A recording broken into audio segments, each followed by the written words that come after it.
चौधरी कमरुज़्ज़मान कायरा साहब, मैंने ब्रेक पर जाने से पहले एक सवाल छोड़ा था। आज मियाँ शहबाज शरीफ वज़ीर आज़म पाकिस्तान शहीद कैप्टन फराद इलियास के घर गए, उनकी वालिदा सामने बैठी हुई थी। दिल दहल जाता है सुने बगैर वो सीन अगर आप देख लें तो जो लकी मरवत में हुआ या मसलसल हो रहा है इन अजला में। खैबर पख्तूनख्वा के वज़ीर आला अली अमीन खान गंडापुर की कोई ज़िम्मेदारी भी है, या फिर जैसे फतेहाना साहब फरमा रहे हैं कि इंसाफ ना मिले तो रिएक्शनरी हो जाते हैं? फिर बहुत शुक्रिया। फतेहाना साहब का बड़ा एहतराम है, लेकिन मैंने तो अर्ज किया ना कि अली अमीन गंडापुर से तो कभी अच्छे लहजे की तवक्को नहीं की जाती। वो इसी लहजे के साथ चलते हैं।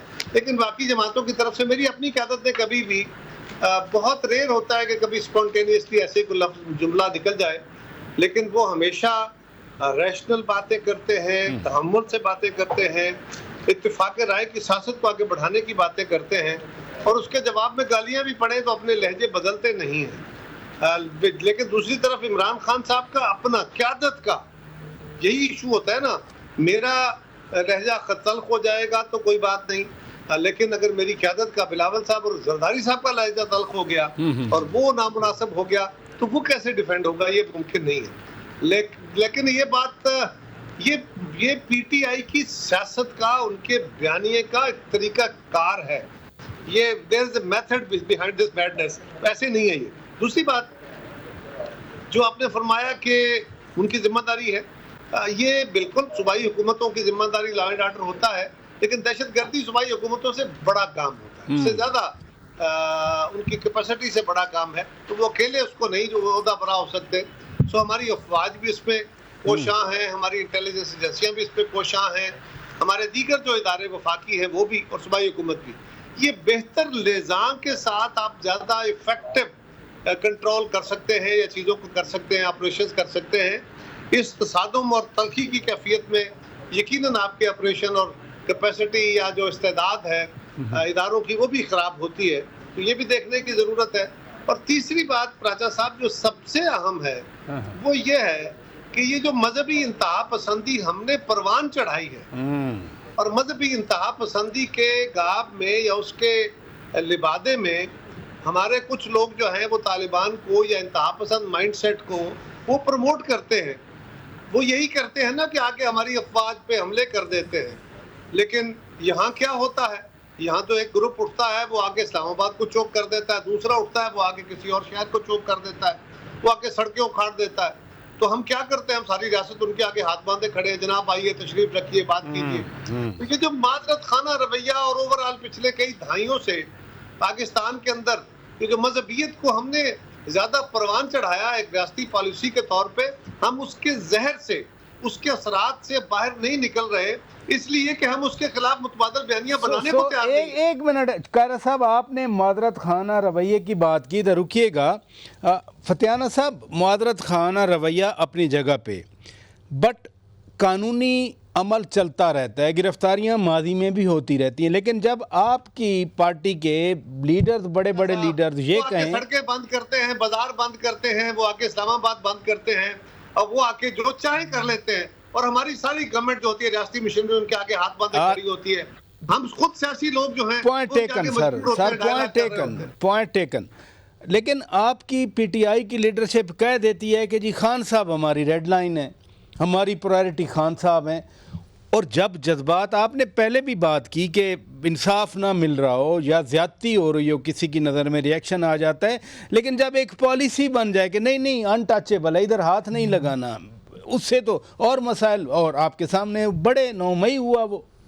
शौकत प्राचा साहब, गुजारिश ये है कि कोई ऐसी पॉलिसी नहीं है कि हमने ईंट का जवाब पत्थर से देना है। हमारी पॉलिसी तो यही है कि मुल्क में आइन और कानून की बालादस्ती हो, मुल्क में जमहूरियत और इंसानी हकूक़ इंश्योर किए जाएं, और यहाँ पे अदालतें दबाव से हटकर इंसाफ दें, और जहाँ जहाँ ज़्यादती हुई हैं इलेक्शन में उनका मदावा किया जाए। दूसरा ये कि बेशक सूबाई हुकूमतें लॉ एंड ऑर्डर की रिस्पॉन्सिबल हैं, कमरुज़्ज़मान कायरा साहब ने भी यही बात कही, लेकिन जो दहशत गर्द हैं इनसे लड़ना बड़ी इंटेलिजेंस एजेंसियाँ वफाक के पास हैं, वो कैपेसिटी असला वो वफाकी इदारों के पास है। تو دہشت گردوں سے اکیلی خیبر پختونخوا کی پولیس مقابلہ نہیں کر سکتی. بہت سارے پولیس شہید ہوئے ہیں, پولیس کے افراد بھی. اور دوسرا جو کل کا واقعہ ہوا ہے اس پہ میں خود بھی بڑا رنجیدہ ہوں, اور ہمیں ہمدردی ہے شہداء کے خاندانوں کے ساتھ.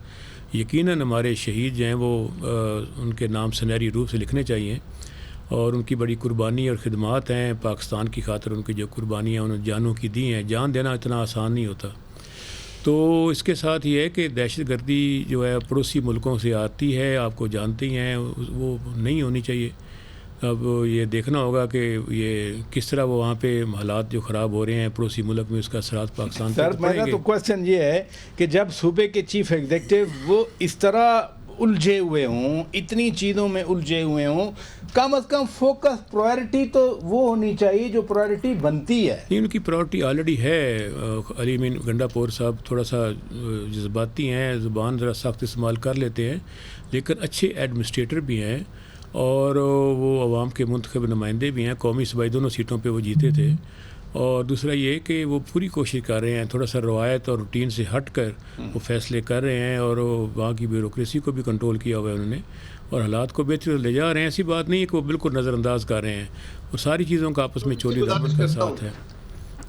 جی کارا صاحب, پھر میں بریک یہ ہے کہ علی امین گنڈا پور صاحب نے کیا مان کرنا, وہ تو خود میں کہہ رہا ہوں نا کہ جو بندہ خود چیف ایگزیکٹو ہو کے کہے کہ پہلے اگر آپ کو انصاف نہیں ملتا پہلے سر میں اینٹ مارو پھر میرے پاس آؤ, وہ لوگوں کو میسج یہ دے رہے ہیں. ان کا مزاج کیا ہے آپ جانتے ہیں.